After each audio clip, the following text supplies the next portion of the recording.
today with a motion calling upon the Prime Minister of Canada to testify under oath as to what he knew or what his role was in the SNC Lavalin affair. And for those who are watching who may have heard about this over the last couple of weeks, I want to break down what happened. So SNC Lavalin is a Montreal-based company, and its description is it provides engineering, procurement, and construction services.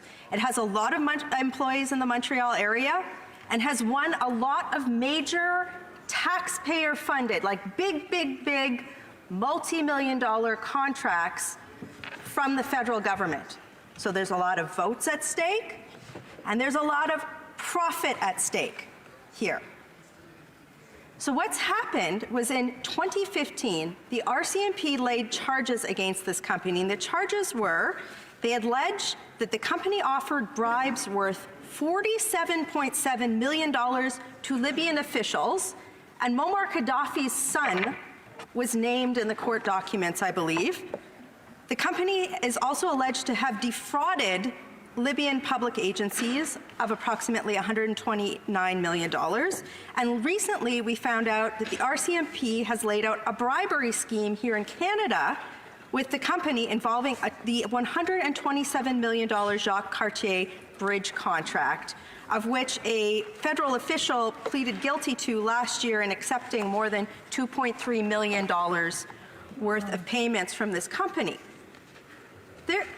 What's the cost of doing business here? The RCMP in 2015 used this quote. They said the charges, the corruption of foreign officials undermine good governance and sustainable economic development.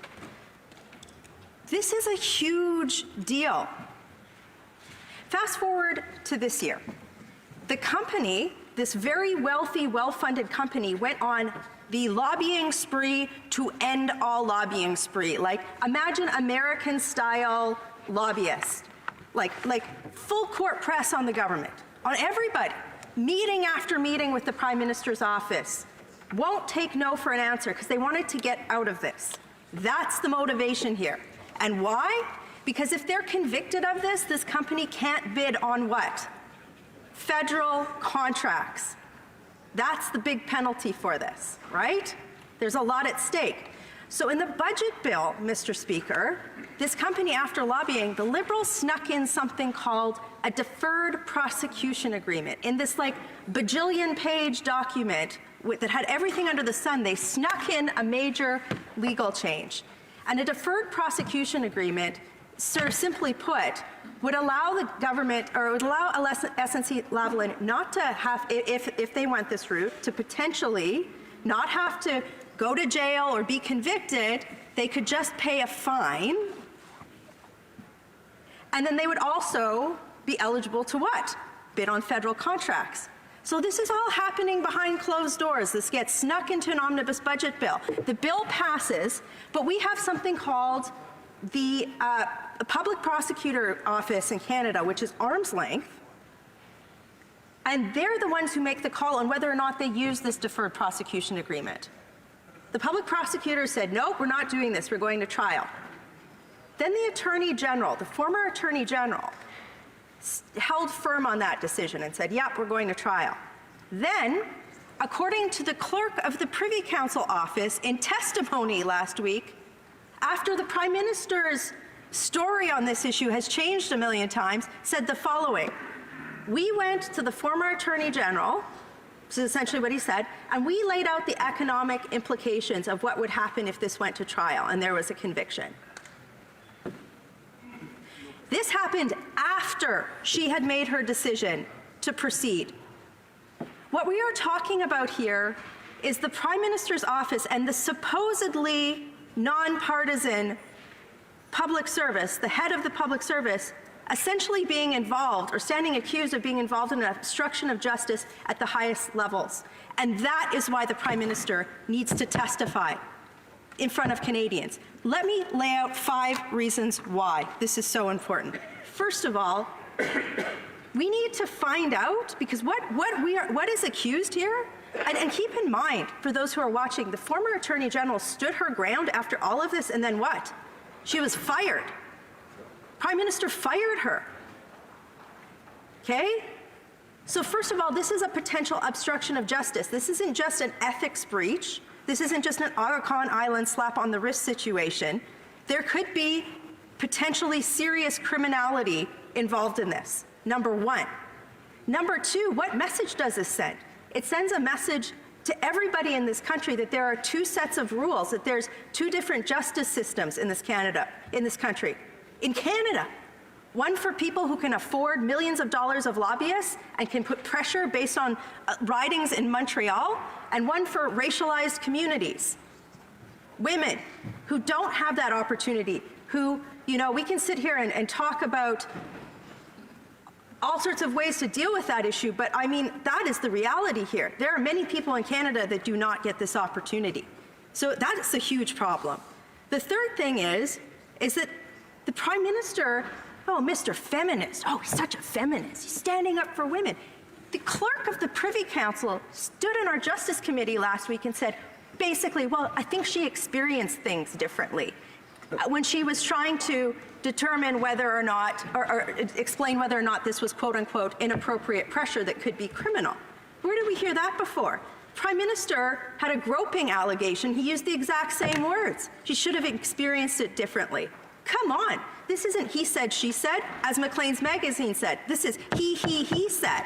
He's a fake feminist. This Prime Minister is somebody who wraps feminism around him like a warm, fuzzy cloak to get votes, and then when the rubber hits the road, when lobbyists come upon him, she experienced it differently. She should have done something else.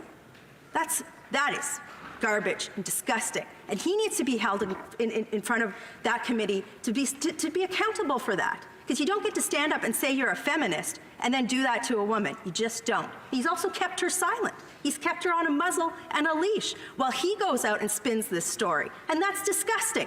That's wrong. He needs to be held to account for that. And finally, as a Calgary MP, deferred prosecution agreements, you're not supposed to consider economic arguments. And then the clerk of the Privy Council gets in front of the Justice Committee and goes, I told the former Attorney General it's about the economic argument. A lot of jobs were at stake. You know what? Maybe the company shouldn't have bribed Libyan officials to begin with, shouldn't have bribed people for contracts. Maybe there should be a cost to doing that. Because you know what? The people in my riding, where's the economic considerations for all of the punitive policies they put against Alberta energy companies? My riding is looking at this and going, why does Montreal get deferred prosecution agreements? And as we found out today, the government's considering changing the rules so even if they are convicted, that they can still bid on federal contracts. Why are those jobs better than my jobs? The role of a prime minister is to unite our country. All jobs are important. You should stand for justice.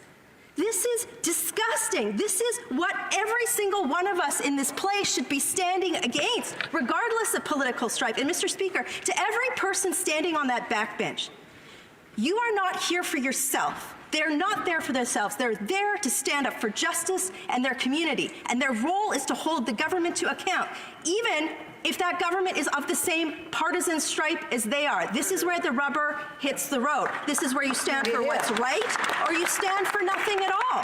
The Prime Minister was wrong. They should be giving him no quarter, and he should be standing in front of that committee and have to answer for the fact that he's put words in a strong woman's mouth, that he said that one set of jobs is better than another job, that he stands accused of obstruction of justice. Everybody in this country, regardless of how we vote, stand for one thing, and that is the independence of our judiciary, the fact that our country can stand tall and proud and say, we don't do business the same way that other countries do. And that starts today with the leader of our country. He needs to be in front of this committee, and he needs to be held to account. Every person who votes against this is standing and giving him a shield for this type of abrogation of democracy. Every person who votes against this motion should be held to account by the people in their communities who don't want to be divided on this type of garbage. This is the stuff that divides our country. And when at the highest level of government, Mr. Speaker, the leader of our country stands up, fake feminist, standing for jobs with a company that's it's accused of bribing Libyans. Come on. We've got to get our act together, and it starts with the Prime Minister. Hear, hear.